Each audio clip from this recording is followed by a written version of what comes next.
வணக்கம். தாய் டிவியின் பிரதான செய்திகளுடன் இணைந்திருக்கும் நான் ரோஷானி மனோரஞ்சன். முதலில் தலைப்புச் செய்திகள்.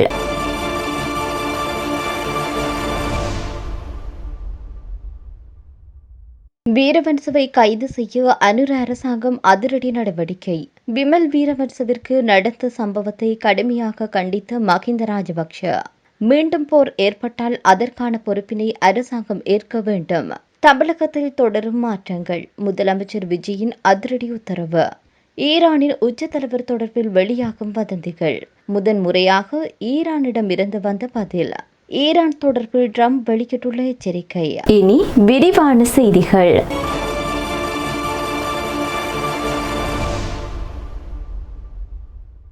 தேசிய சுதந்திர முன்னணியின் தலைவரும் முன்னாள் நாடாளுமன்ற உறுப்பினருமான விமல் வீரவன்சவை கைது செய்வதற்கான வாய்ப்புகள் இருப்பதாக தற்போது தகவலொன்று வெளியாகியிருக்கிறது.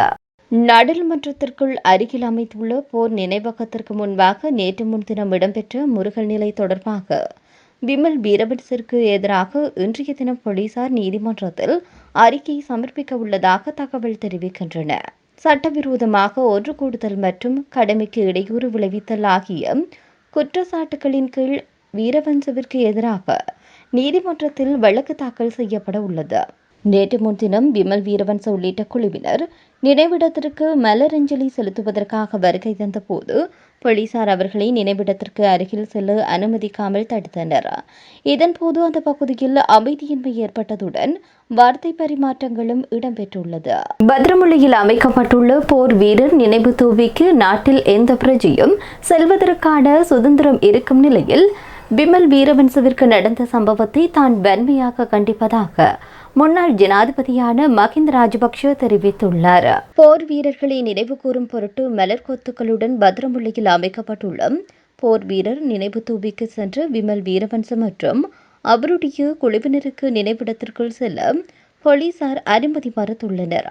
இதனால் கடும் கோபமடைந்த விமல் வீரவன்ச தரப்பு போலீசாருடன் வாக்குவாதத்தில் ஈடுபட்டதுடன் பெரும் குழப்பமும் ஏற்படுத்தப்பட்டிருந்தது. இவ்விடயம் தொடர்பாக முன்னாள் ஜனாதிபதி மஹிந்த ராஜபக்ஷவிடம் ஊடகவியலாளர் எழுப்பிய கேள்விக்கு பதிலளிக்கும் போது இவ்வாறு அவர் குறிப்பிட்டார். தொடர்ந்து கருத்து தெரிவித்த அவர், விமலுக்கு ஏற்படுத்திய தடை தவறான செயல்பாடாகும். அதற்கு அனுமதி வழங்கப்பட்டிருக்க வேண்டும். கிடைக்க பெற்றிருக்கும் சுதந்திரத்தில் அரசாங்கம் எதிரணியினரை கடுமையாக தாக்குகிறது என்று குறிப்பிட்டார். நாட்டில் மீண்டும் போர் ஏற்பட்டால் அதற்கான முழு பொறுப்பினையும் தற்போதைய அரசாங்கம் ஏற்க வேண்டும் என்று முன்னாள் அமைச்சரான சரத் வீரசேகர தெரிவித்துள்ளார். ஸ்ரீலங்கா பொதுஜன முன்னணியின் தலைமையகத்தில் நடைபெற்ற செய்தியாளர் சந்திப்பின் போது இந்த விடயத்தை அவர் தெரிவித்திருக்கின்றார். போரை வெற்றி கொண்ட படை வீரர்களை நினைவு கூர்வதற்கு தடைகள் ஏற்படுத்தப்படுவதாக குற்றம் சுமத்தினார். முல்லைத்தீவில் நடந்த ஒரு இவ்வாறான நிகழ்விற்கு அரசு தரப்பில் எவ்வித ஒத்துழைப்பும் வழங்கப்படவில்லை. தமிழ் பெண் என்றாலும் முல்லைத்தீவு பிரதேச செயலாளர் இந்த நிகழ்வில் பங்கேற்றார் எனவும் அதற்கு நன்றி பாராட்டுவதாகவும் அவர் தெரிவித்தார். எனினும் முல்லைத்தீவில் பயங்கரவாதிகளுக்கு அஞ்சலி செலுத்தும் நிகழ்விற்கு ஆயிரக்கணக்கானோர்கள் பங்கேற்றனர் எனவும் அதற்கு எந்தவிதமான தடையும் ஏற்படுத்தப்படவில்லை என சரத் வீரசேகர தெரிவித்தார். இது தேசிய பாதுகாப்பு தொடர்பிலான பிரச்சினையாகும் எனவும் புலிகளின் தலைவர் தற்கொலை குண்டுதாரிகள் போன்றவர்களை கொண்டாடுவதன் மூலம் மீண்டும் ஒரு புலிகளின் தலைவர் உருவாவதை தடுக்க முடியாது என தெரிவித்தார். மீண்டும் பயங்கரவாதம் தலை தூக்கி போர் ஏற்பட்டால் அதன் முழு பொறுப்பினையும் தேசிய மக்கள் சக்தி அரசாங்கம் ஏற்றுக்கொள்ள வேண்டும் என குறிப்பிட்டார். தமிழக முதல்வர் விஜய்க்கு நாடாளுமன்ற உறுப்பினர் கஜேந்திரகுமார் பொன்னம்பலம் கடிதம் ஒன்றை அனுப்பி வைத்துள்ளதாக குறிப்பிட்டார். தமிழர் இனவழிப்பு தினத்தை பிரகடனம் செய்யுமாறு கடிதத்தில் கோரப்பட்டுள்ளதாகவும் உண்மையில் தமிழர் இனவழிப்பினை தடுத்தது அரசாங்க படையினர் என அவர் குறிப்பிட்டார். இறுதிக்கட்ட போரின் போது புலிகளின் தலைவர் 3 லட்சம் மக்களை மனித கேடியங்களாக பயன்படுத்தியதாக தெரிவித்தார். 2,95,000 பணிய கைதிகளை மீட்டு போரை வெற்றி கொண்டு எந்த ஒரு இராணுவமும் உலகில் கிடையாது என தெரிவித்தார். போரின் போது பாதிக்கப்பட்ட தமிழ் மக்களுக்கு கஜேந்திரகுமார் பொன்னம்பலம் போன்ற அரசியல்வாதிகள் எதனையும் செய்யவில்லை என சரத் வீரசேகர தெரிவித்தார்.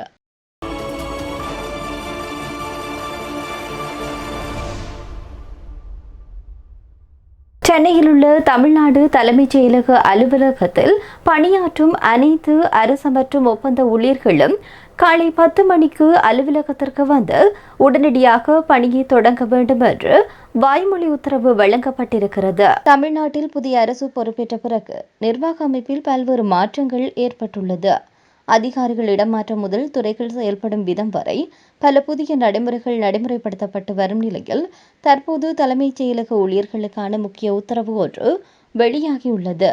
சென்னையில் உள்ள தமிழ்நாடு தலைமைச் செயலக அலுவலகத்தில் பணியாற்றும் அனைத்து அரசு மற்றும் ஒப்பந்த ஊழியர்களும் காலை 10 மணிக்குள் அலுவலகத்திற்குள் வந்து உடனடியாக பணியை தொடங்க வேண்டும் என்று வாய்மொழி உத்தரவு வழங்கப்பட்டுள்ளது.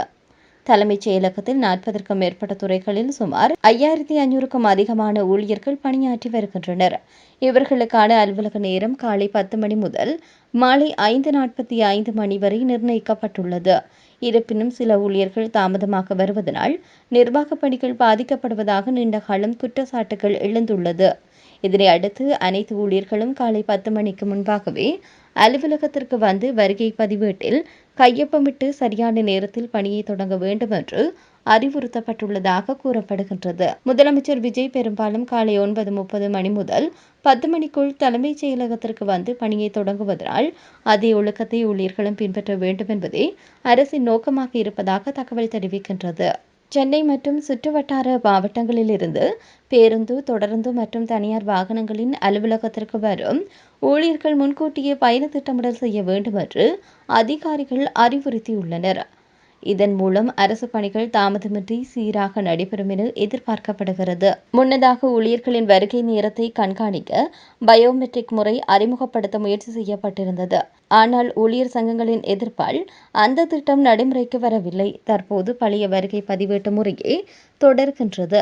மேலும் இனி தலைமைச் செயலாளர் மற்றும் துறை செயலாளர்கள் ஊழியர்களின் வருகை நேரத்தை நேரடியாக கண்காணிக்க உள்ளதாகவும் தொடர்ந்து தாமதமாக வரும் ஊழியர்கள் மீது துறை ரீதியான நடவடிக்கை எடுக்கப்படலாம் என்று எச்சரிக்கப்படுகின்றது. ஈரானின் உச்ச தலைவரான முஜ்தபா கமேனி கடுமையாக காயமடைந்து பல அறுவை சிகிச்சை செய்து கொண்டதாக வெளியான தகவல்கள் தற்போது அதிகாரப்பூர்வமாக வெளியிடப்பட்டுள்ளது. இந்த நிலையில் அவருக்கு காதின் பின்னால் சிறிய கீறல் மட்டுமே ஏற்பட்டுள்ளது என்று ஈரான் தரப்பில் முதன்முறையாக அதிகாரப்பூர்வ விளக்கம் வழங்கப்பட்டுள்ளது. ஈரானின் அதிகாரப்பூர்வ செய்தி நிறுவனமான ஃபாஸ்ட் நியூஸ் ஏஜென்சி வெளியிட்ட தகவலில் உச்ச தலைவர் முழுமையாக உடல்நலத்துடன் உள்ளார் என்று தெரிவிக்கப்பட்டுள்ளது. அதில் அவரின் முதுகு காயம் தற்போது மேம்பட்டுள்ளது. முழங்கால் காயமும் விரைவில் குணமாகும். அவர் முழு நலத்துடன் உள்ளார் என்று கூறப்பட்டுள்ளது. மேலும் எதிரிகள் பல்வேறு வதந்திகளையும் பொய்யான தகவல்களையும் பரப்பி வருகின்றனர். மக்கள் அவசரப்பட தேவையில்லை, சரியான நேரத்தில் அவர் நேரடியாக பேசுவார் என்று தெரிவிக்கப்பட்டுள்ளது. உச்ச தலைவரின் அலுவலக நடைமுறை பொறுப்பாளர் இது தொடர்பாக கூறுகின்ற போது காதின் பின்னால் சிறிய கீறல் மட்டுமே உள்ளது, பெரிய பாதிப்பு எதுவும் இல்லை என்று தெரிவித்தார். இதற்கிடையில் ஈரானின் ISNA செய்தி நிறுவனம் வெளியிட்டுள்ள தகவலில் சுகாதார அமைச்சக அதிகாரி மிகவும் ஆபத்தான நிலை ஏற்படவில்லை, இந்த காயங்கள் முகத்தை சேதப்படுத்தவோ அல்லது உடல் உறுப்புகளை துண்டிக்கப்பட வேண்டிய நிலையை உருவாக்கவோ செய்யாது என்று தெரிவித்தார். அவர் மேலும் சில காயங்களுக்குள் தையல் போடப்பட்டுள்ளது, குறிப்பாக காலில் ஏற்பட்ட காயத்திற்கு உடனடியாக சிகிச்சை அளிக்கப்பட்டுள்ளது என்று கூறினார். ஆனால் இதற்கு முன்பு த நியூயார்க் டைம்ஸ் வெளியிட்ட தகவலில் முஜ்தபா கமேனி கடுமையாக காயமடைந்திருந்தாலும் மனதளவில் தெளிவாக உள்ளார் என்று குறிப்பிடப்பட்டிருந்தது. ஈரானின் எந்த சூழ்நிலையிலும் அணு ஆயுதங்கள் இருக்கக்கூடாது என்பதுதான் அமெரிக்காவின் இறுதி முடிவு என அந்த நாட்டு ஜனாதிபதி டொனால்ட் ட்ரம்ப் தெரிவித்திருக்கின்றார். இந்த விவகாரத்தில் அமெரிக்கா தன்னுடைய ராணுவ நடவடிக்கையை கைவிடப் போவதில்லை எனவும் அமெரிக்க ராணுவம் எப்போது வேண்டுமானாலும் போருக்கு தயாரான நிலையில் உள்ளதாக ஜனாதிபதி டொனால்ட் ட்ரம்ப் தெரிவித்தார். அமெரிக்க போர்க்கப்பல் முழு ஆயுதங்களுடன் தயார் நிலையில் நிறுத்தப்பட்டுள்ளதாக அவர் குறிப்பிட்டார். இறுதி முடிவை எடுப்பதற்கு தான் அடுத்த வார தொடக்கம் வரை கால அவகாசம் வழங்கப்படும் என குறிப்பிட்டுள்ளார். தற்போது ஈரானுடன் நடைபெற்று வரும் பேச்சுவார்த்தைகளின் வேகம் திருப்திகரமாக இல்லை எனவும் ஈரான் இந்த விடயத்தில் உண்மையிலேயே தீவிரமாக இருக்கிறதா என்பதில் தனக்கு இன்னும் முழுமை நம்பிக்கை வரவில்லை எனவும் ட்ரம்ப் தெரிவித்தார். ஈரான் மீது மீண்டும் ஒருமுறை தாக்குதல் நடத்த வேண்டியிருக்கலாம் என ட்ரம்ப் மேலும் தெரிவித்தார். இந்த விவகாரம் டொனால்ட் ட்ரம்ப் ஈரான் மீது செலுத்தும் அழுத்தத்தை அதிகரிப்பது மட்டுமன்றி அவர் மீதான அரசியல் அழுத்தத்தையும் அதிகரித்துள்ளது. இந்த மோதல் போக்கின் காரணமாக அமெரிக்க மக்களுக்கு ஏற்பட்டிருக்கக்கூடிய நிதி மற்றும் பொருளாதார பாதிப்புகள் குறித்து பேசிய ட்ரம்ப் அதற்காக தன்னுடைய வருத்தத்தை தெரிவித்துக் கொண்டார். மக்கள் இதனால் எதிர்நோக்கும் அசௌகரியங்களை எண்ணி தான் வருந்துவதாகவும் அதே நேரத்தில் இந்த ராணுவ நடவடிக்கை முற்றிலும் சரியானது ஒன்றுதான் என்று அவர் உறுதியாக தெரிவித்தார். இத்துடன் தாய் டிவியின் பிரதான செய்திகள் நிறைவடைகின்றன. நன்றி.